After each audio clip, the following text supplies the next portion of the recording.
Welcome to the Friends and Rivals podcast. Well, you're a fan of the era. Let's talk Devils and Islanders. Let's talk Penguins and Rangers. But let's not talk about Flyers, because they're a bunch of fucks, which no one can deny. Don't try it till you had it. This is episode 105 of the Friends and Rivals podcast. I am one of your hosts. Joining me each week are Stephen Wojtowicz, and apparently you have to get right up on the microphone when you talk this week. John Morant, Revolutionary War era. I can't stop that one. Nick Loretta. What? Why do you have a Civil War? Is that a pirate sword? What is It's the that? only weapon that I have. You can't show that on the screen. You'll get suspended. Do you have a permit for that, sir? Luckily, we don't have a video feed. And unfortunately, he's not at the strip club. Yeah, that's true. What can I do with my sword at the strip club? Whack, whack. Put your finger in your ass. We love you, Paul. We know you're listening. God damn, I miss those guys. They would never listen to this.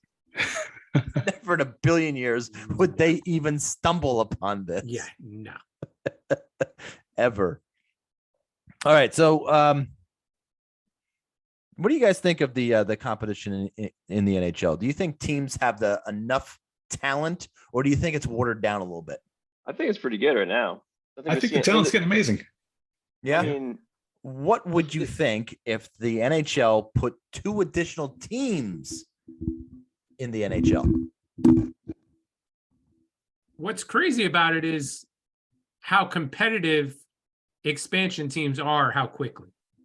Well, the expansion draft certainly helps that. And in this day and age with the salary cap, you're going to lose players that you don't necessarily want to lose, which, you get really good players in there. Even more so if you're doing 2 teams drafting at the same time. Like, say they come in the same year. Ooh, that could water down the expand. Well, would teams double the? Now you got to double how many people you make available. Yeah, absolutely. Oh, oof. That could be really good and really bad to certainly get players with contracts that you don't want anymore off your books for sure. And it would help those expansion teams get to the floor. Get competitive quickly. There had been reports on the Twitter from John Butchergross and then retweeted by Kevin Weeks about NHL franchises in Atlanta and Houston. Didn't we already try the Atlanta thing? Didn't we do that? Twice. Right. Fuck Atlanta already. They don't get a team. I mean, come on. What is different from Atlanta and is that they moved from the downtown area into the northwest suburb, Marietta, up in Buckhead. They moved the Braves there anyway. And this is where I would have to imagine that they would build some complex for this expansion team. Up there, it is quite beautiful, quite wealthy, and just full of bars and restaurants and a whole complex. And it's probably not out of the way for people going to games and trying to get and do downtown traffic, which could be nuts. So if they put it up in that northwest suburb in the Buckhead area of Atlanta, I think it kind of changes the dynamic, and I think people would go to there. Houston, did Houston ever have an NHL team, or is it just always the Arrows? Arrows, man. I don't think they had an NHL team. No, they never had an NHL team. Why these 2 cities, though? Why these 2 cities in particular over, say, a city in Canada? well, hockey's good there. They clearly want the southern U.S. states to have more hockey teams because we need more teams. I mean, look, Texas is a pretty big state, and they have 2 football teams, 1 baseball team, 2 baseball teams, 2 baseball, 2 baseballs, yeah. Astros, and the Rangers. Oh yeah, Texas Rangers, yeah. And 1 basketball team. Two basketball teams. Two Just one? basketball teams: Dallas Mavericks and Yeah. San Antonio Spurs. Oh, right. Three. I'm sorry. Houston Rockets. Houston Oh, Rockets. and the Houston. There you go. I Jesus Christ, apologize. Three Wow, teams. we yeah. suck yeah, at. yeah. We just So suck at we are. They basketball. should have. Well, we can't answer basketball questions. Okay, Let's face it. that's not fair. That's not our forte. Paul, can you call a little input on the basketball? Stick your finger in the ass. So I mean, they definitely can support more teams. I feel like they definitely can. Atlanta, obviously, I was reading about this one a little bit, and kind of the reasoning people keep saying that that they should get another one is that the ownership in the previous two were really really shitty. And I mean, I'm not going to argue with the last Worse than ownership of the Dolan? Thrashers. Well, I mean, they didn't support the superstar players they had. They had legit superstar players there. Oh yeah, they had Kovalchuk and let Kovalchuk, him, Healy and traded him before away. Healy, killed his teammate. Didn't and they have then Marion Hossa too? then they got Yeah, Hossa in his 100-point season, and they had Mark Savard. I mean, they had some serious players in their prime, and Kovalchuk specifically. But nevertheless, like it just didn't work out there, and that team obviously fell apart. Franchise fell apart. But I guess maybe they're looking to, if you look at alignment, maybe they're thinking of trying to get more teams there so they can have a separate set of teams in this, like divisions in the South. In the East you have different teams obviously, but even if you go to two more teams, that's still 34 teams. That's not like the right number. 36 teams would make it six teams in each division, 3 divisions for 2 conferences, and that would make sense. I don't really understand the why you'd go any, like, it seems like 32 is the right number for now. It doesn't really seem like make a lot of sense unless it's just, hey, we just got 2 teams and we got $1 billion per team. What was the buy-in to the league? You guys remember? I don't. Something crazy. It was a couple of $100 million. $1 million, yeah, like expansion team. They can just continually push that up. Or Which is more what? money. No, was it 100? Was it a couple hundred, or was it $30 million? Mm-mm. That'd be It wasn't had to that be more low? than 30. It was Yeah. it was a lot of money. I thought Yeah. like 300 mil or something. NHL. So are they going to have expansion teams go there and build new teams from the bottom up, or are they going to have teams relocate there? Well, no. If you have teams relocate there, you kind of defeat the purpose, especially if you're taking. So Houston and Atlanta, the thing they have going for them is they're both top 10 TV markets, That too. and to not have a team in one of the top 10 markets is you're just shooting yourself in the foot. Wow, I wasn't even thinking that. So If you New York is number 1, LA 2, Chicago, Philly, Dallas, San Francisco, Oakland, San Jose, Boston, Atlanta, DC, and Houston are your top 10 TV markets as of last year, 2022. So that's 2 of 10, right? That's the 2 of the 10. The 2 that are missing. Yes. And if you take a team from somewhere else, you're just taking a product out of a market that maybe it's not as big, but just moving it to a bigger market. What franchise out there is primed to relocate? Who's Arizona. Arizona. Phoenix is the number 12 TV market in the United States as of last year. They're not going anywhere. Talk about bad ownership, though. But that's, yeah. Well, that's a totally different Yeah. story. Yeah. I mean, that's the one. The everyone problem thinks is of, these but people, their refusal to sell the team to somebody who would keep them there versus selling the team to an owner in a different state that specifically has the intention of moving the team. So in any league, how many teams is enough teams? Oof. Well, that's what I was trying to get with the watered down talent. Sometimes when you expand too much, the league gets a little bit watered down with the talent, and the product becomes kind of like baseball, unwatchable, right? But I don't know if we've seen that in hockey. I think I don't No. think so. said it Now right. that you have, No. It's I not going think to Nick happen. said it either. right. I think the 32 teams and the way everything is laid out right now is the perfect amount of teams. I like 32 teams. I like the number. I just don't want to have. I mean, if you have like 36 more teams, I mean, like how it's so hard to be relevant in just so many teams out there. But as far as talent goes, I don't think we're going to see any problem with the talent. Like I've touched on this before, but like when we grew up, how many players were from our home state of New Jersey, right? Like Jim Dowd was on that Stanley Cup team. That was like big news because he was a Jersey guy. Now Right. Jersey kids are popping up all over the league. Like the development of young players across the world. These players are so good that there's a ton of talent that's not in the NHL right now. I don't have a talent concern, but I just have how many teams do we really want kind of concern. Yeah. Of the 8 Canadian markets or the 7 Canadian markets, Quebec City would be the place that would be in the top 10 of TV markets in Canada that does not have an NHL franchise.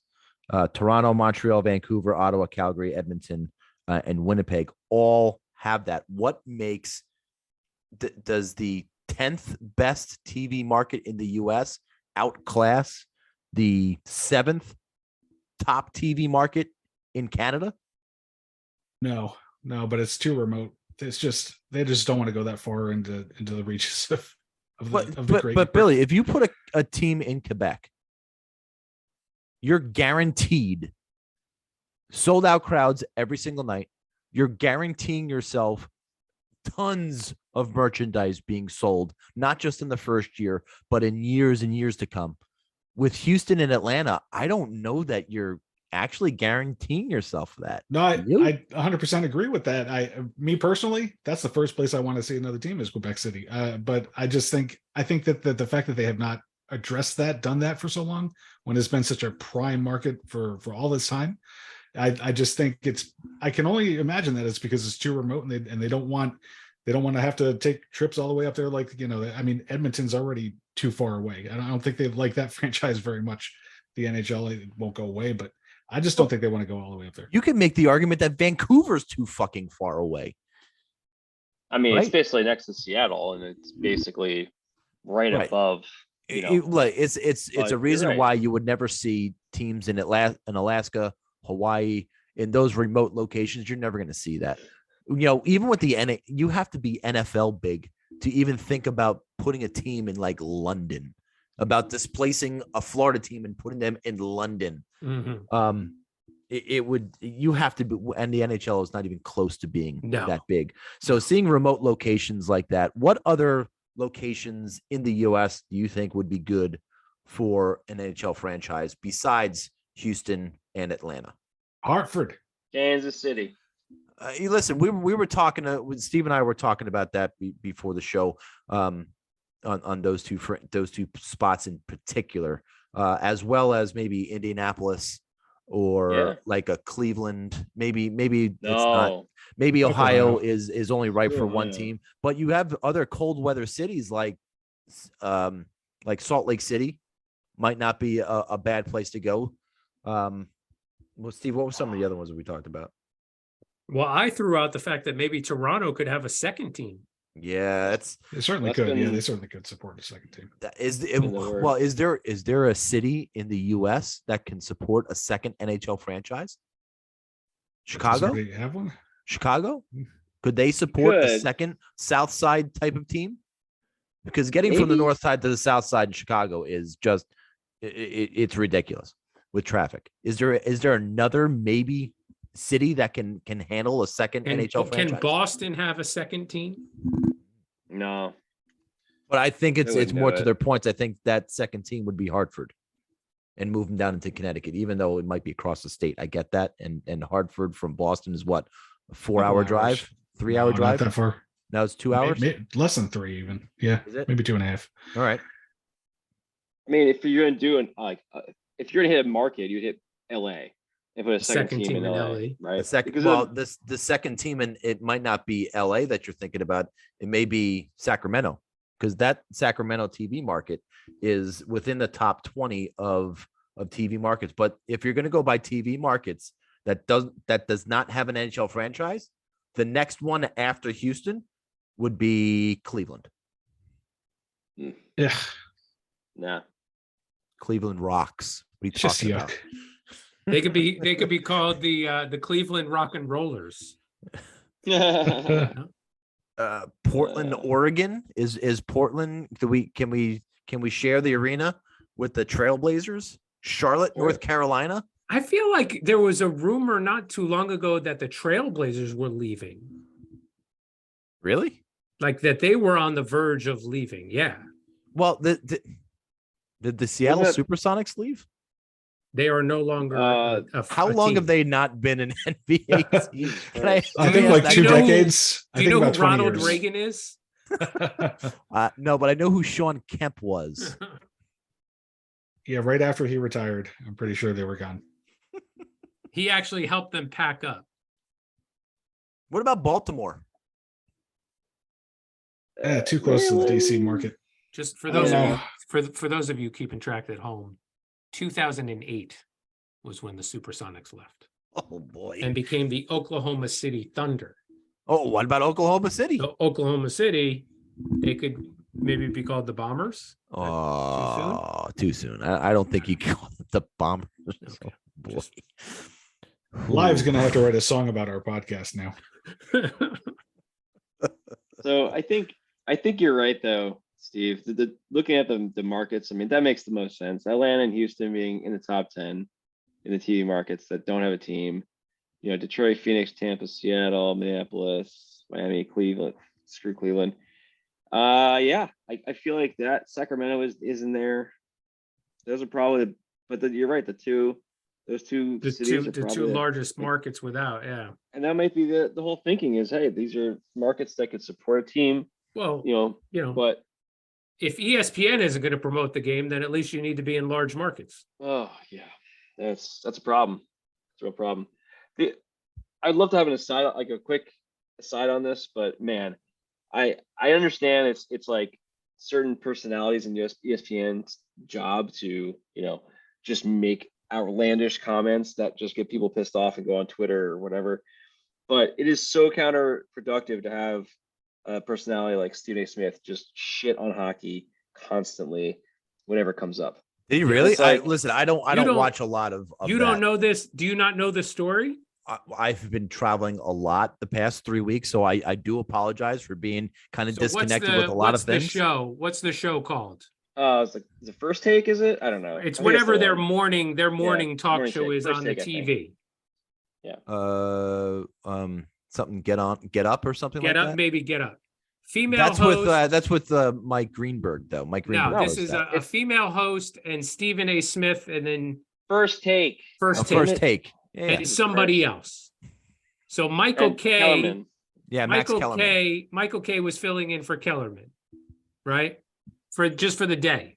What is this when Michael K said that the Rangers would be the next franchise in New Yes. York? Okay, I Yes. heard that, but I didn't heard anything else after that. And the female host said, hockey doesn't count. What? And Stephen A. Smith started to say his little NHL catchphrase, which was, the only thing I know about hockey is the puck is black. And he must say it so much that she finished his sentence. Ugh. Yeah. And all it was just, what a horrible, horrible fucking thing for somebody on ESPN to say hockey doesn't count. Well, We can't start taking Stephen A. Smith seriously though. His Well, whole job in life is to be a troll. Exactly. Right. He's got us talking about it. That's all he wants. He's an asshole.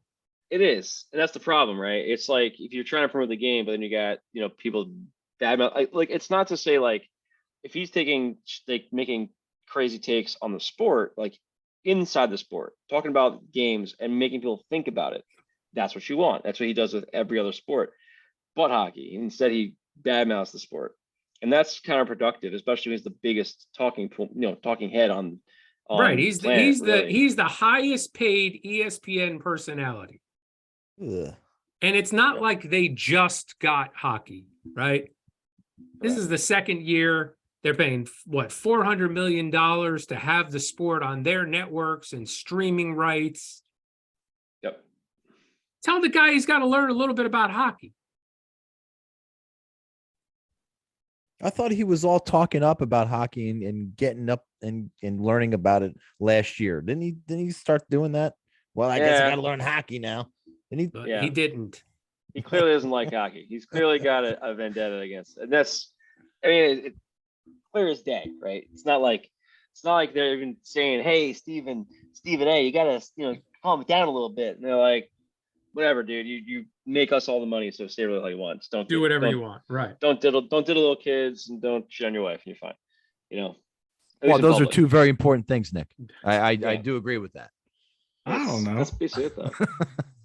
All right, let's get back to the topic. Well, listen, and for the game, I didn't see ABC's coverage with Sean McDonough, Boston, New York on Saturday. So I know what happened, but I didn't see the live broadcast of that game. So I'm not really sorry I didn't, just because of the announcing. But yeah, ESPN definitely got to do certainly a better job with hockey in general.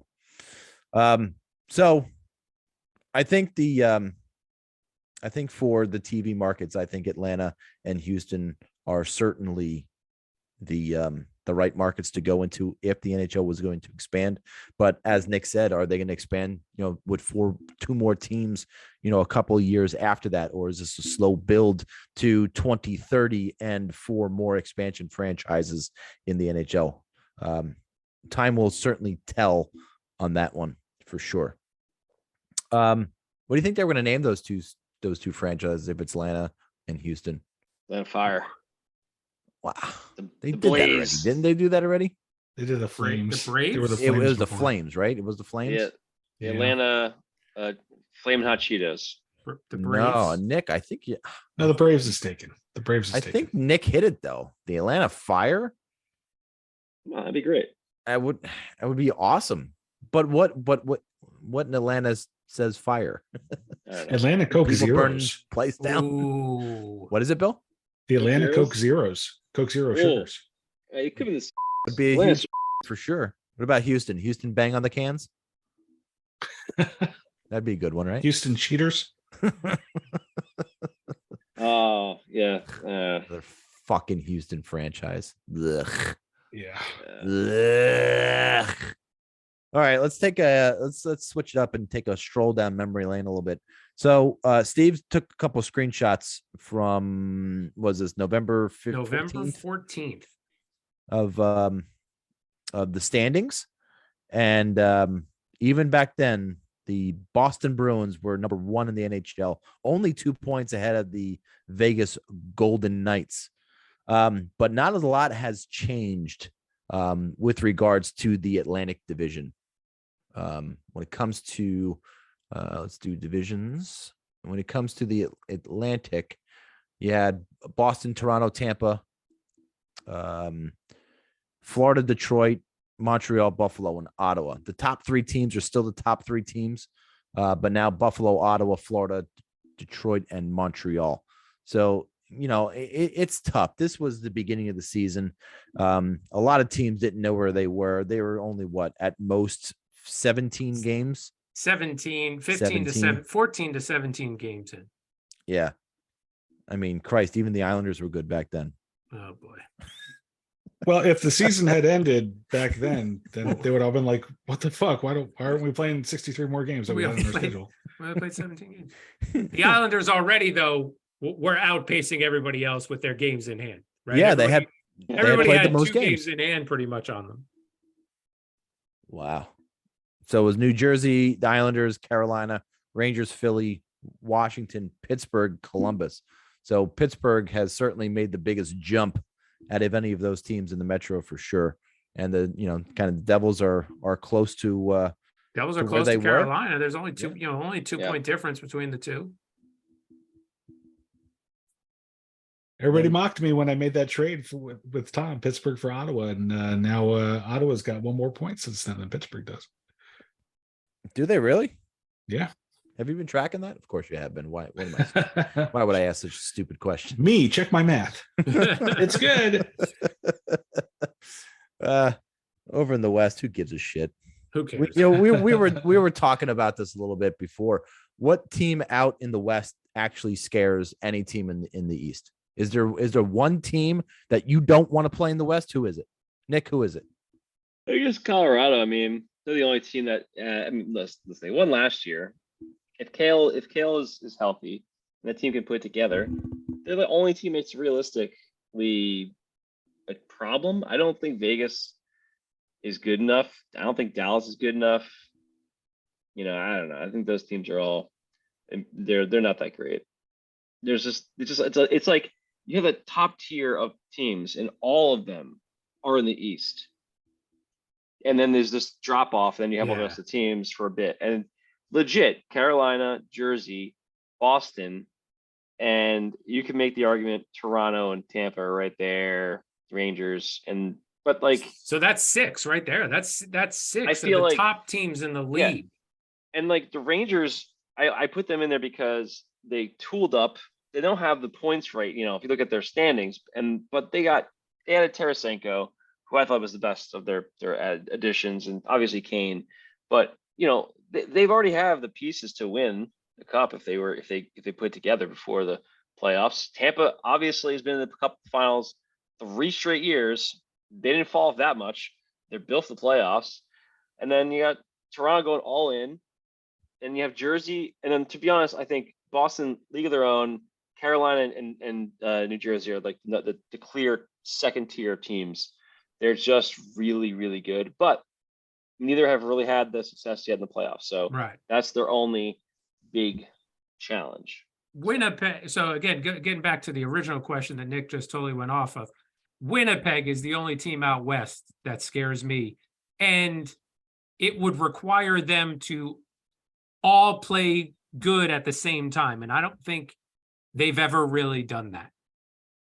From Hellebuck on out, I don't think they've ever had a point in a season, a sustained period of time where they all played at their highest level. Yeah. And one last thing, which was Minnesota and Isles just played. And they're 8-1-1 in the last 10. They're pretty much the hottest team in the West. And they had a lot of trouble with the Isles. Wasn't impressive, right? It wasn't. No, they're good, but not scary. That's how much it says. But that's not how much scary. It says for the East. Yeah, comparatively. Sorry, Bill. No, we're good. I think I'm not sure why everybody's sleeping on Dallas personally. That team, Ottinger's a great goaltender. The kind of goaltender that you really want, in for a playoff run. He's got to prove that, obviously, but they've got a lot of talent, young talent too. It's not just the veteran guys. They've got some good young talent on that team that could sustain a long playoff run. And really, if any team that comes out of the West, I know they're all weaker than the teams in the East, but if you wanted to see if Colorado or Dallas or Edmonton got through 3 rounds of the playoffs and were hot and confident going into a finals, I don't think it's a foregone conclusion that the East team wins. It's just a 7-game series, and you're going to face one of those teams with a lot of confidence behind them. I don't think it's going to be a finals like we had, like when Montreal fell into the finals somehow a few years ago. I think you're going to get a quality opponent out there. Yeah, mine was Edmonton. I think the way that I just don't know if they have the goaltending to sustain another playoff run like they kind of this year. If it wasn't Edmonton, a team that's really, really physical, but didn't really play very well on the East Coast when they're out here, was the LA Kings. I think they could surprise a lot of people when it comes to the playoffs. They just got to get their goaltending straight, and maybe trading Jonathan Quick does that. Maybe it does get their goaltending a little straighter without having the coach be forced to play him where it looked like he was having a real hard time. And speaking from a Penguin fan perspective, I wouldn't want to play any of the above. None of them. I think they would get destroyed by all of them. Yeah, that's actually a perfect segue. Let's take a ride on that. Sponsored by Nestle Quick, and we are going to start with the New York Rangers. And it was if you play shorthanded because you're have cap restraints to where you can't field an entire team or call anybody up, you're going to only beat teams like the Philadelphia Flyers. Fuck the Flyers. Fuck them. When you play red hot teams like Ottawa or powerhouses like the Boston Bruins, if you come in there shorthanded, it's going to be very, very difficult for you to win a hockey game. And since the trade deadline, Ask me how many practices the Rangers have had. Hey, Tom, since Yes, the trade deadline, how many practices have the Rangers had? Funny you mentioned 0. We in here talking about practice. I mean, listen, we talking about practice. Not a game. We talking about practice. 0 practices since the trade deadline. It's not the game. We talking about practice, man.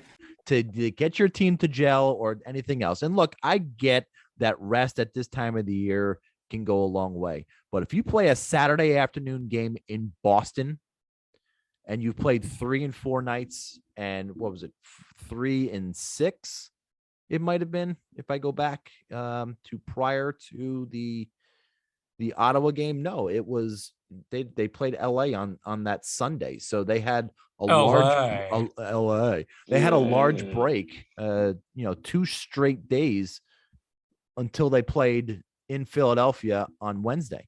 So your place bought the Boston Bruins on Saturday afternoon, the last game of a 3 and 4. You're expecting that team to have off on Sunday and then bang right back to work on Monday. But we talking about practice, man. What are we talking about? Practice? But no, they did not practice today. We're talking about practice, man. And now they would not have a full team practice. We're not even talking about the game, the actual game. For the first time until Tuesday. Practice? And hopefully Practice? we get Lindgren back, and hopefully Mott is back in some sort of form in practice so we can field a full team. If Lindgren is not going to be available for that Montreal game, then we're going to, and Mott is still probably concussed. I would have to think he's concussed from that hit. That didn't look good. Yeah, it did not look good. But listen, you spit on a player, you get a 3-game suspension, you fucking elbow him face first and concuss the player, you get no suspension, not even a fine.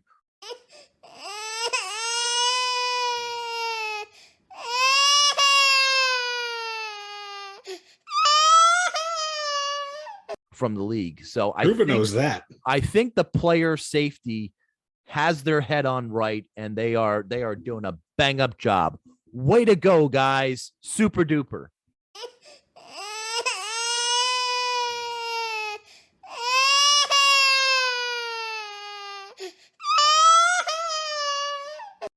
Fucking idiots.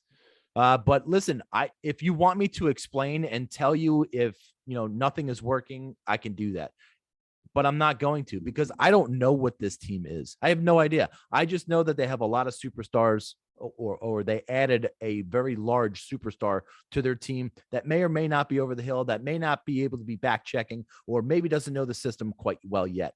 Give me at least another week with practices and games to really answer that question, because I have no idea who the fucking New York Rangers are until they field a full competitive team out there. And that's Really? a full They're- roster they're a- of forwards and a full roster of defensemen. they're a After hockey that, team after in they New play York. 2 How or do you 3 not games, know who I they can tell are? you who the fuck they are.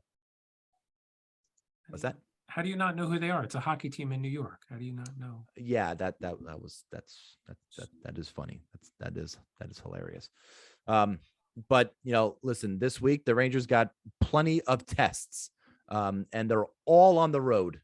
Thursday night against Montreal, Saturday afternoon in Buffalo, and then a Sunday afternoon game in Pittsburgh. So look, all of the Montreal, I don't care what you say about Montreal, where they are in the standings. That's a scrappy team out there. Buffalo can score in bunches, and Pittsburgh always seems to have the Rangers number. But we're going to see who's going to have the team's number. The Rangers play Pittsburgh 3 fucking times next week. That's a progressively more difficult week as each game goes on. Yeah, I Right? definitely would say, look, the first one's going to be hard. The second, they're all going to be fucking hard. But I hope they find something. They learn how to play with each other. They have a full fucking lineup. What? Because until then, That's gross. I can't tell you who the fuck the Rangers are. I have no idea. Can't tell you. Disgusting. So until then, I don't know. Billy, do you know who the Penguins are? Yeah, they're a franchise run by a fucking idiot. Oh, And, oh boy. Ronnie Hextall. Yeah. He'll never be a guest on this program. Oh my God. Anyway. Could you imagine? That would be epic. Just Billy fucking lay into I would him just for a half remind hour him. straight. I would just remind him all the times Claude Lemieux scored on him in the playoffs. Everybody else for that matter. I mean, it fucking spread that 5-hole open for anybody. Well, look, the Penguins on the surface had a decent week. They had a road trip, went to Nashville, Tampa, and Florida. Won 2 out of 3. Shouldn't be unhappy with that. Helped their own cause in the standings, chasing the wild card. The win in Nashville came after what was absolutely my low point in the regular season as a fan since maybe 2016 with the Penguins. So like in a 0-0 tie game, hard fought tie game, about halfway through the third period, Chris Letang, I don't know what the hell happened. He's on the boards, just threw a puck into the middle with nobody back. And I said to you guys, I texted you guys, like, I haven't seen anybody, like, maybe since Casey was playing squirt with the freaking 9 and 10-year-olds make a mistake like that. I mean, it was unbelievable. So that went in the back of the net. I was convinced that they were going to lose that one based on that goal. I mean, what's really disappointing is a veteran player like that making a mistake like that when every point is matters so much in this playoff run. Like, it's not who you would expect to make an error like that. But they came back, they won that game, and then they went to Tampa, and Tampa's struggling lately. Penguins took advantage of that. They beat them 5-4. It was a back and forth game. The Penguins did blow a couple of third period leads, as is their MO. But Zucker scored on a one-timer in overtime to win the game. One of the things that came out from that game, or really from the last few weeks, but kind of culminated into kind of a peak in that game, is the emergence of Drew O'Connor on that fourth line. Scored a very, very nice goal, and he's playing with a lot of confidence. And he's proof that the Penguins aren't just all a bunch of old guys. He's only 24, Jersey kid, and starting to play very, very well. And I think when Amy Poehler comes back, it's going to be hard to take him out of the lineup. I like Paling and everything, but O'Connor's not coming out. He's playing too well. He's been a spark on a fairly dead team. Then the trade deadline happened, and we'll get back to that. But then the Penguins went to Florida, and in a game where they could have really delivered a decisive blow, not knock them out of the playoffs altogether for sure, but really could have put Florida in a hole by a 4-point swing against one of the teams that's chasing you. It's not just that they lost; it's just that the game was a complete dud. Like, they had like 3 shots on goal in the first period, and I don't know why they wouldn't be ready to match the intensity of a team that's chasing them when they need points as bad as anybody else if they want to make the playoffs. But they just had nothing going in that game. I don't know also why Casey DeSmith was playing in that game. They had a couple nights off since the prior game in Tampa. It was not a back-to-back situation. I think they've really got to be leaning on Jari right now because they're so much better in front of him. And they went to DeSmith, which kind of automatically makes me think there's something wrong with Jari. He's nursing to this or that. I mean, because I don't trust his health. But at any rate, DeSmith was in. I'm not going to pin it on him. He wasn't good, but the Penguins only came up with 1 goal and we're not getting opportunities.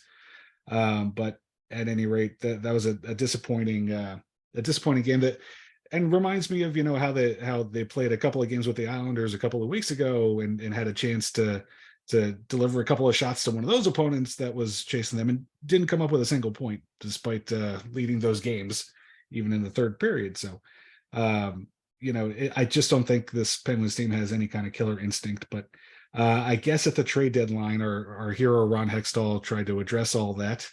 I'm going to say it's not the moves that he made that upset me, but a couple things about those moves really fucking frustrate me.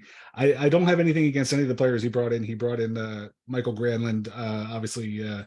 Before the Nashville game, a few days before the deadline. Then at the deadline, they traded for Nick Bonino, monster retread from years ago. I don't know how effective he's going to be, but they needed a 4th line center. That's fine.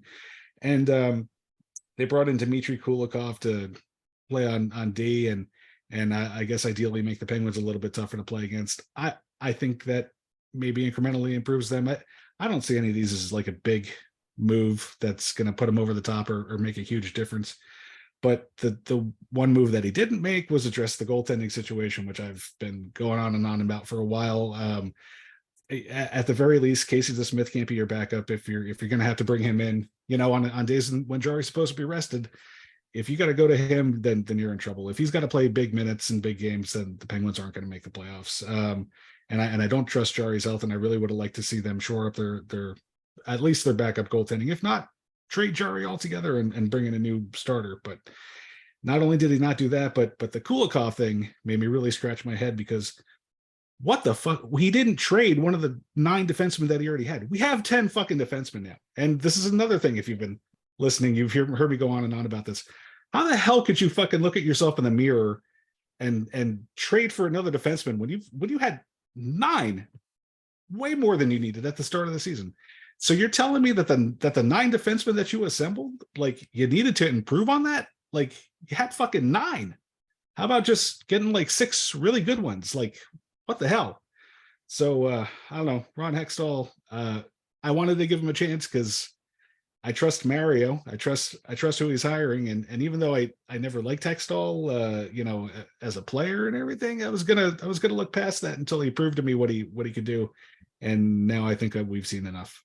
How about, does anybody need any? I mean, 10 defensemen we got. So if anybody needs any, throw some out to you. We could have used a couple last week. Just throwing that out there. Yeah, we're definitely, we need at least one. At least. Well, you got Friedman, Ty Ruby. Smith get injured really bad in minors this week. Did he? I don't know. I thought I saw that on the Twitter that he got I think a season ending. Not that he was probably going to be called up anyway. Oh well, I guess we're back down to 9. I guess I was wrong. 9 defensemen. Now I'm worried about having too much depth. What we got this week? This week, the Penguins have Columbus, New York Islanders, Philly, and then the New York Rangers, and part of a 5-game homestand. So out of their 20 games left, they got 12 of them at home, and they really their road games remaining are a bitch. So a couple in New York, Colorado, Dallas, a couple against Detroit, who might still be relevant. New Jersey, they have again. So yeah, they've really got to protect their home ice and get those points if they have those playoff plans. And I know that they're not going to beat the Islanders. The Islanders beat them every time they play, like the Blue Jackets do. I'm just hoping they get a couple of points in the 3 games against the Rangers. But yeah, they really got to get points on home ice to finish this up. So Nick, the Islanders are really holding on to that first wild card spot. Don't really want to let it go, but it's troubling the games played. Not too much this week. 3 points at a possible 4 points. Not the result you want when you play, I think, a really solid game against the Wild this week, or last week, I should say. It was a 2-1 loss in a shootout, which, if you're keeping track at home, Isles are now 0-5 on the year. I know it's good you said that, because I do know a lot of people are keeping score at home. No, they're keeping track. I was just sitting there with their scorebooks and Yeah. So 1 goal in all the shootout attempts this year. I think I'm guessing it's 15. I didn't look it up, but I don't think we've gone past the first round.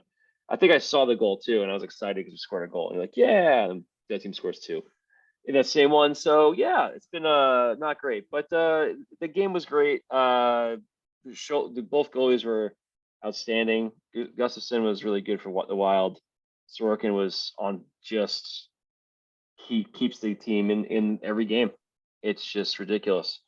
So get in the playoffs, and he can potentially carry you in a series, in multiple series.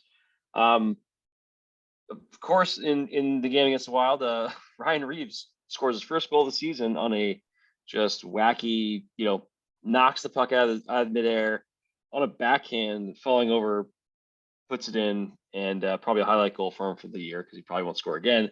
And then they end up going to overtime, shootout, like I mentioned. But it was a really pretty even game. They put them the Wild and them were really back and forth, a lot of opportunities both sides. Isles were on them really early in the first period, couldn't get a goal, and then eventually broke through. But that Reeves goal really kind of changed the momentum a little bit, and then it was very even. So that was a missed point. And then the next game was at home against Detroit, and that was a very one-sided game. Even though the score didn't represent it until the third period, Isles were really just kind of dominating that game. Couldn't get a puck in until basically after the power play in the second period. At the very end, the Wings scored, put themselves up 1-0, and the Isles scored 4 straight in the third period. Just floodgates opened up. No empty netters. It was just the last goal ended up being like Dylan Larkins tried to do some weird like reverse hit at his own blue line and completely messed up. It was like actually weird to watch in real time. If you watch the play, you're like, what the hell is he trying to do? He has the puck, tries to do a reverse hit against Anders Lee, and does it badly, misplays it, turnover the other way, and I'll score kind of a bury the game. But anyway, they really played a lot better. This was also Peter Engvall, I believe is Pierre Engvall. I'm sorry, Pierre. His first game as an Islander, I didn't notice him too much, and I kind of think it's because he really just fit in really well with the team, and the combination of that, and then I'm not used to his number yet, so it's kind of just trying to figure out and also they're kind of moving people around in some of the lines, so it's been a little tricky for me to kind of figure out who's who. They're playing certain guys a lot, obviously, but we're definitely a 2-line team right now until we finally get some guys back. Speaking of which, Pajot's been back at practice now. He was day-to-day, but didn't mention anything about him being limited in any way in the practice. So looks like he's probably going to be back in tomorrow, which will be a pretty big upgrade to have him back on the third line center. Barzal apparently not limping anymore. And this is like the hearsay. People see him walking around. They're like, he's not limping anymore. Yay, blah, blah, blah. And, who knows? It's all hearsay, and he's still week to week at this point. We don't know anything else about Barzal. Clutterbuck apparently skating, but no real word on his availability, which I don't know what that means, to be honest. It's kind of frustrating when you see reports of him being out for the year to, he's skating, but not to say that he's going to be anywhere near coming back, or if he comes back, whatever's been bothering him could just completely flare up again, or re-injure himself. Wallstrom is likely out for the year, even though there's no word. He doesn't seem to be come back. Next week we got Tuesday. We got Buffalo at home, at Pittsburgh on Thursday, Washington Saturday. All games we have to get 2 points from. The Buffalo game, can't give them any points. Pittsburgh game, can't give them any points. Washington, doesn't matter. They suck. And that's pretty much it. And the only other thing I was going to say was we didn't really talk about the trade deadline too much, but Isles obviously got Pierre Engvall, who's a 6'5" speedy guy that's apparently like their bottom 6, forward, which I didn't really, like I said, I didn't get a good look at him. And I couldn't tell he was 6'5". So I don't know. I can't figure out that guy's game yet, but he's had 12 goals this year. He had 15 last year at Toronto. He actually had some power play time last year as well, which was interesting. So we'll see what he looks like and everything next couple of games. I'm trying to watch the game tomorrow and get a full view. Try to pinpoint where he is on the ice. And see how that goes. But Isles didn't get anybody else. Defenseman kind of is the other thing that was really necessary, but they didn't pull a trigger. We talked about Chitrin being picked up for like nothing. So who knows what happened there? Any other defenseman, but I guess that market didn't really. It wasn't what Lou was looking for. So that's the team we got. So Steve, as a Devils fan, you gotta like your chances right now about catching Carolina for that number 1 spot in the Metro. So 2 points behind. They've got a game in hand. I would say, I wouldn't say I like our chances. I would be happy if it happened. I think our remaining schedule is pretty difficult. So I wouldn't necessarily count on us catching them. I'm happy where we're at in the playoffs is better than out of the playoffs. So that's fine with me. I don't care where we are, just get in the playoffs. And it's, pretty much not a foregone conclusion, but as long as they keep it up, they're right. It's a there. foregone conclusion, pal. Oh, 100% is. Last Wednesday, they played the Colorado Avalanche in one of the craziest games they've played all season. At one point in this game, in the second period, they were up 5-1, which in and of itself is ridiculous. But they gave up 3 goals in 2 minutes and 4 seconds. Colorado cuts the lead to 5-4. Mercer gets a goal to make it 6-4, extending his streak at that point to 7 straight games.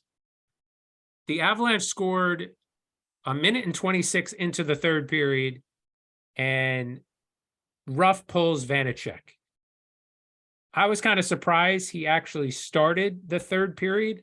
I would have thought during the period he would have made it, during the intermission he was going to make a change, but he lets him start, pulls him 1:26 in when he gives up a goal. Schmid comes in and is an absolute brick wall, stops 12 of 12 to close it out. He sure gets an empty netter to seal the victory. 7-5 win over Colorado. Jack Hughes did not have 1 point in the game. So if you were to tell me the Devils were going to score 7 goals in any game this season and Hughes wouldn't even have an assist, I would have been shocked. Friday, they followed up with a game against Las Vegas. Ruff goes right back to Schmid to try and play the hot hand. And they just ran into a hot goalie, Hill, on the Golden Knights. They outscored them by like 15 to 20 shots on net. I mean, I outshot them by like 15 to 20 shots. But Hill was just too big a mountain to climb, so to speak. So 4-3 loss in the shootout, which made them finish the season 14-0-2 against the Pacific. It was nice to see contributions from the bottom 6. Miles Wood with the tying goal. Sharangovich sat almost the whole third period. I think he only had 1 or 2 shifts in the third period. So he's on the shit list right now. And that's not a place you want to be, because there's going to be a pretty good player each night getting sat because of the talent that they have now. And that brings us to Sunday, the debut of Timo Meier in the Devils jersey. And he didn't take long to make his impression felt, scoring on his third shift. They would go on to win in overtime, 5-4. That Arizona team is pretty good. They're a fast, scrappy bunch. Very good, and apparently very good at home. You wait until they get all those players off of injured reserve. You wait. They're gonna be phenomenal. Timo scores. Teams seem to revert back into their puck chasing. So they're doing a lot of puck chasing, which is leaving a guy open for a wide open shot. Another thing I noticed that they do is when they go for a breakout, when someone gets the puck, they just stop moving their feet. Almost like if you've ever played ultimate frisbee where you can't move your feet when you've got the frisbee. Nobody plays Steve. Nobody That's plays almost the way they look. Nobody does that. Nick does. I'm sure No, Nick's played. It's so stupid. It's a frisbee. It's a frisbee game. He's all in. Huala centering a line of Boquist and Palat, the third line. It's a pretty good line. Boquist had 2 goals in the game. Mercer's streak ended, so he finished at 8 games. They went back to Vanacek in this game, and I could have only assumed to try and build his confidence. But he was wearing new pads and a new glove in the game. Would you ever do that as a goalie? No, never. Right? His rebound control was ridiculous. He was leaving pucks right in the slot. and he couldn't seem to squeeze the glove. He had 2 pucks just totally fly right out of the glove, right into the crease. So your meaning of ridiculous was bad. Correct. That would Okay, be gotcha. ridiculous. The Heischer goal to win it was very nice. If you haven't seen it, I highly recommend you go check it out. As far as trade deadline acquisitions, Curtis Lazar, so 4th line depth pickup. He's got some playoff experience. He played with WOULDN in Boston and Hamilton in Boston. So be interesting to see what he brings to the table, whether he gets into the game, some games down the stretch. He didn't make the game on Sunday. I guess he was having visa issues. So the earliest we could expect him is Tuesday night. They've got Toronto. It's possible he gets in the lineup. It's again going to be interesting to see who sits. Is it going to be a Bastion? Is it going to be a Wood?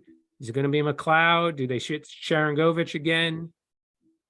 So the coach is going to have some decisions to make. So like I said, Tuesday against Toronto, Thursday at Washington, Saturday at Montreal, Sunday, Carolina. Busy week. And 2 very tough games this week. So what do you think came across my Twitter feed?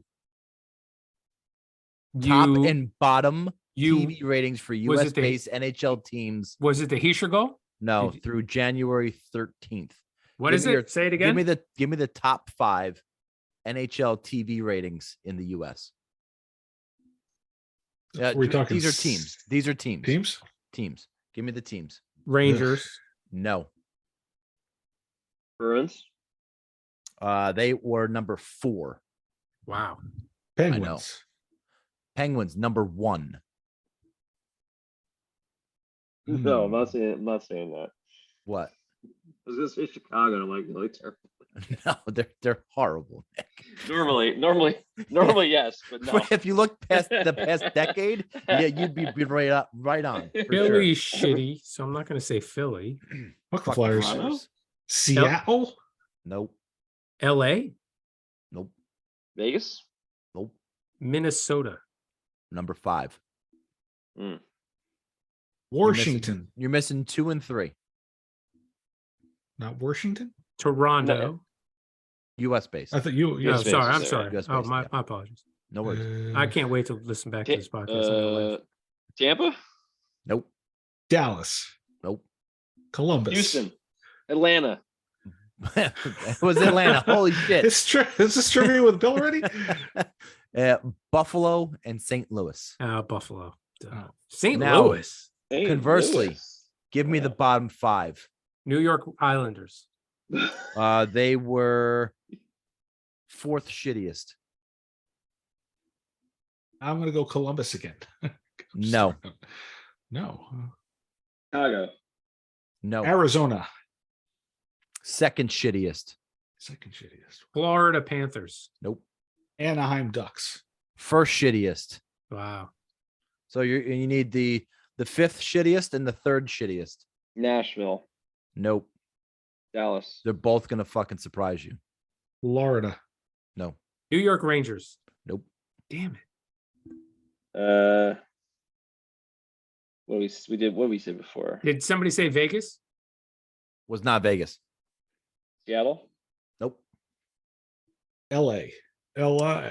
LA. 5th shittiest.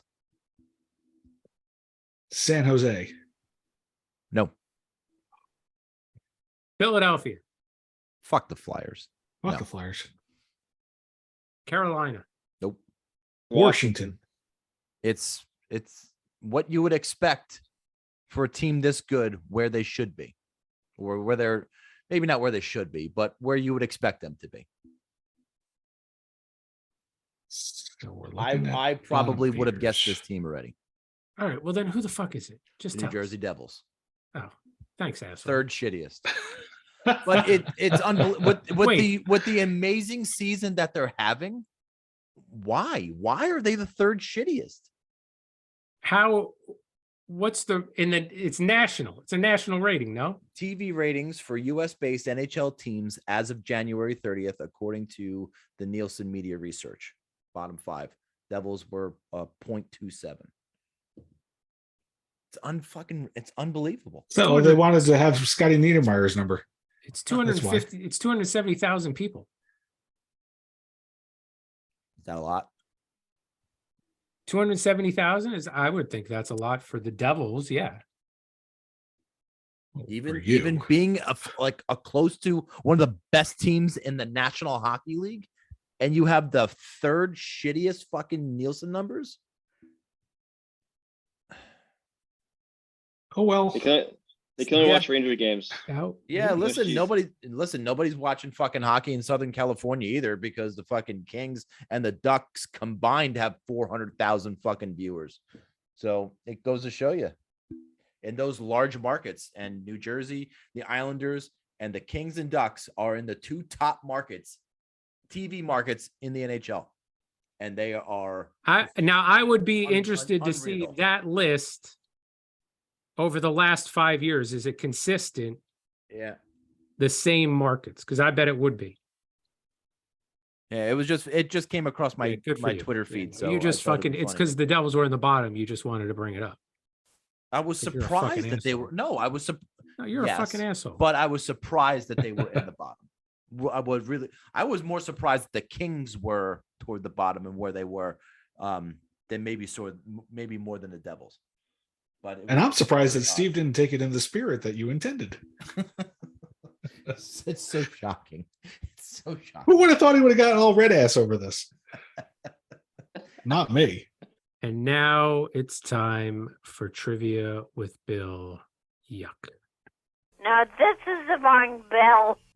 Oh, Right. the whole thing was to get him depressed before he said that. What year was the offsides rule introduced by the NHL? 1992. What did you say? 92. I said 1492. Oh, you're an asshole. Well, Columbus sailed the ocean blue. But no, it wasn't 92. 1969. 69. All right. No, that wasn't it though. 1776. No. Did you say 1776? You know, the NHL has only been around for, 1975. the year of my birth. No, it was not when they introduced offsides. 1931. Oh my God. You were really close. That was not it, but you were really 1964. close. Why would you go to 1964 when I told Well, you I mean, you in were the really grand close? scheme of the number of years that people have been on this planet, that's pretty close. Technically, yeah, but I meant you were really close, like you were really, really, really close. Okay. Like not just in the grand scheme of mankind, but 1391. Was it just the right numbers that I no. had? I mean, like time wise, you almost nailed it. Time-wise- 947. No, 1009. no. Not I'm not time on the clock. I mean, time wise. I mean the year. Yeah, but I mean, like you were very close. in the year, like- 2023. No, that's now. You know that there's been offside the whole time you've been watching hockey your whole life. You've known there's offside. 72 go before that. AD. 72 AD. James A Patrick. little early. That's a name. We're looking for a year. Well, were the Iroquois Indians around in 72 AD? It hurts. It hurts. And they called it Hoagie, and that's where we got the name. No, it was not the Iroquois. 1930. Yes. Oh, yes. shit.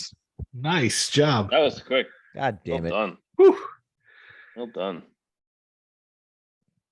Hooray. That's what I meant. Well, that's what I meant when you were close, because you said 1931. Oh, It was I get it 1930 was like now. the prior year. Yeah, I thanks get for it, that. I get it. Okay, shut up.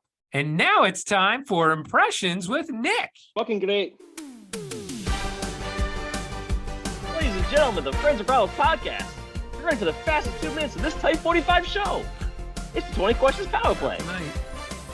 Rules are simple. The group has 2 minutes to guess a famous player, coach, front office, or any famous person associated with one of the 4 Friends and Rivals favorite teams. The group can ask up to 20 questions in rapid fire. Answers will only come in the form of yes or no. The group will have to make a final guess once they hit 20 questions or the power play has expired. If the group is successful, they win for the week and avoid shame for unable to win at a children's game. And away we go. Is this person associated with the New Jersey Devils? No. Is this person associated with New the? York- Go ahead, Tom. Go Tom. Guys, get on your fucking New York game. Rangers. No. Is this person associated with the New York Islanders? No. Is this person associated with the Pittsburgh Penguins? Correct. Yes. I like that Is my this- little timer is having a little trouble. Yeah, I like it too. It's giving us It's going to more give us so time. much extra time. This is like a home, It's the just home clock. buffering. What is going on? Are you Oh, on no. Steve's internet? Is I this am. person a current player with the Pittsburgh Penguins? No. Does this this player person have win the a Stanley Cup championship with the with the Pittsburgh Penguins in the Penguins? 90s? Yes. And then you were answering Tom's in the 90s. Yes. Okay. What'd you say? What'd you say, Bill? I was asking if it was on a championship team, but now Tom went even more 90s. specific than that, so we know it's a 90s. Was this player a forward? Yes. Jaromir Jagr? I was thinking the same thing, though. No. But he wasn't associated with any of the other teams, so. Oh. Lou. Ooh, you're right. Yeah, Jagr played for every team in the NHL. Yep, basically. Mario Lemieux. Yeah. No. Well, Kevin Stevens was a Ranger. Yeah. What about, was it Ron Francis? No. All right, who was on the fourth line? Is Bill, it for the Bob fucking Airy? Penguins. No. Mary would have been a good one. Is it Joey Mullen? No. Oh, that was a good one too. Is it Rick Tocchet? Hey, we got it.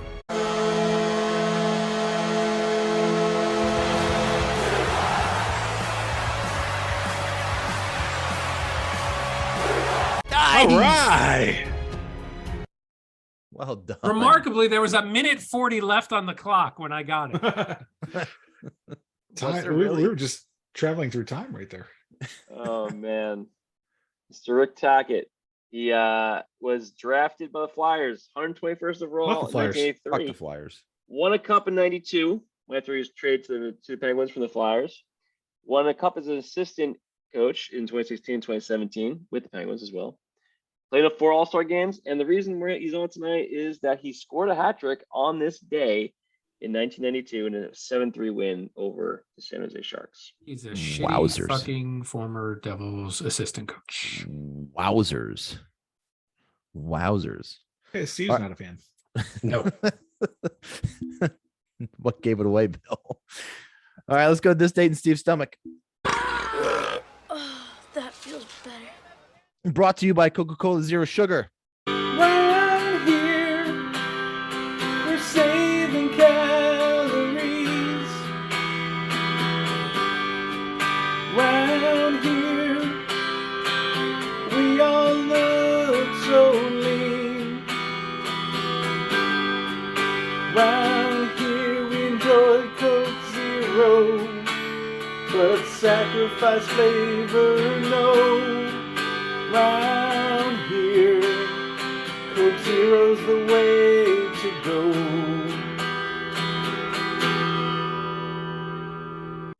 This one's going to bring us to the year of our Lord 2014. Please go to June 2nd. June Ooh. number 2. June 2nd was a Monday. Monday.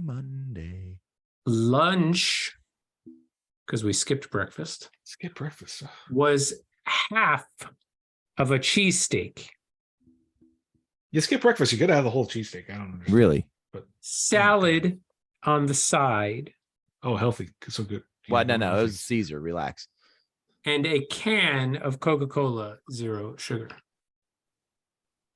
Dinner was at the Somerset Patriots game. Dinner consisted of a hot dog, a half order of fries, a small can of Coca-Cola Zero Sugar, and half of a plate of funnel cake with extra powdered sugar. Is he getting all these sharing? halves? Were you sharing? Yes, this was the half cheesesteak was not sharing. That was a dietary choice where I would have I'd half the cheesesteak the next day. The dinner was sharing the fries and sharing the funnel cake. Now, when I say half funnel cake, I got to tell you people something here. Hold on. He was less than half. When I you know. have funnel cake with Tina, you don't get half. I don't You think you get- got half the fries either. I'm gonna You get like just an throw that out eighth. there. You get like an eighth, and she gets the other part. And the eighth you get is going to be the funnel cake that Without the the powdered sugar didn't land on. If the powdered sugar landed on it, that's hers. I could have wrote that story for you. Bill knows all too well. Wait, did you guys share the hot dog too? And you both started at one No. end and met in the Ooh. middle? No, Oh, That that's would what be I'm disgusting. That's what I'm picturing right that now. would be disgusting. Why did you pick Monday, June 2nd, 2014? Obviously, that was the day that a 68-year-old woman and her younger lover were Oh. caught having sex in a town square at the Villages, a Ugh. Florida retirement Duh. community. According to a police report, Margaret Clem, Oh my course, God, we're she had resident she at the probably had the Villages. Clem. yeah, and David Babalia, Babalia. make that up, Baba Booey. 49, going spring after a chicken. 68-year-old. Spring chicken in the Villages. Yeah, but oh my God, it's like a whole person able to drink more than you. Well, or maybe she was a almost, no. gilf. You don't know. No, that's 19, Ugh. not 21. But still, no, I have pictures, not gilf, Of the sex? Oh, no, not she's a goer. gilf, No, come not on. gilf. Yeah, she's a goer. She's good. Ugh. She's 68 though. She looks She pretty good is- for 68. She's I'm a gonna good looking add. I mean, woman for Bill. 68. I mean, come on. I mean, not that I would do it, but like, I mean, well, maybe. But they were arrested June 2nd after police say the two were on a stage in one of the Village's 3 town squares having sex. If you're gonna be doing it in a town square, you got to do it on a stage. On a stage, Doesn't right? make sense It's if you it's don't. great that they had the It's stages a there. lost opportunity if you don't. Both face indecent exposure and disorderly conduct charges, and police said they had appeared to be, get this, intoxicated. No fucking way. I know, right? And his dick still work? That's good for At, him. at 49, I would imagine, right? Steve, you're almost that old. Rude. How did he get in? Are they boyfriend, girlfriend, or are they just lovers? It sounds like they're just lovers. This comes only This comes only 4 days after Clem pleaded guilty to reckless driving after she was busted on a DUI charge while driving her golf Oh, cart. golf cart. Yeah, no, in it's April. Oh, boy. Yeah. Time's a creep. Time is a weirdo. Where does he come up with the shit? It's so disgusting. Well, look, you said I picked up. I'm very in tune to these stories, and I picked up a detail like that.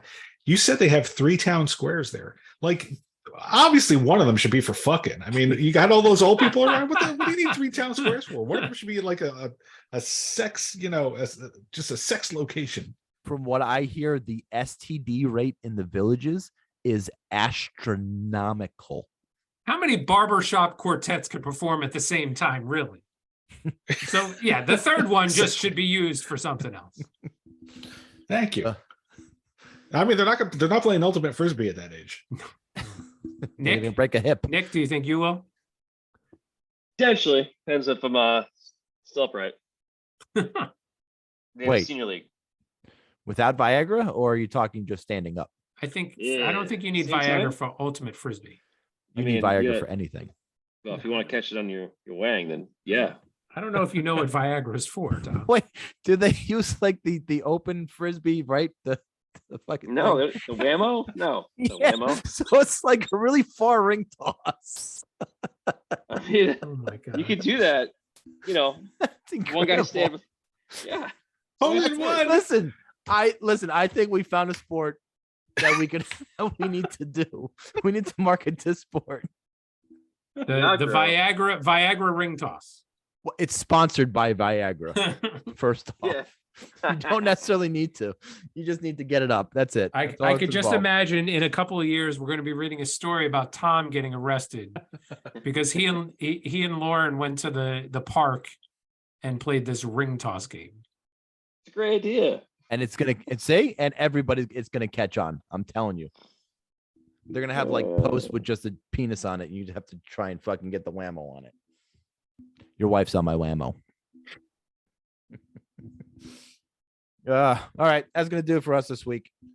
Don't forget to follow us on the Twitter at friends_rivals, Facebook, YouTube, Friends and Rivals podcast. When you're looking for our podcast, don't forget to turn on notifications so you never miss an episode of the Friends and Rivals podcast. Billy, say something, Woody. Going back to what we were talking about at the start of the show, I thought of 2 southern markets that were better places for NHL teams: Piggly Wiggly and Publix. Ooh. They're supermarkets. Let's get it. I thought he said witty, not shitty. That was Markets, but not like a TV market, like a supermarket. no. Jesus Christ, just shut up and sing us out. Oh,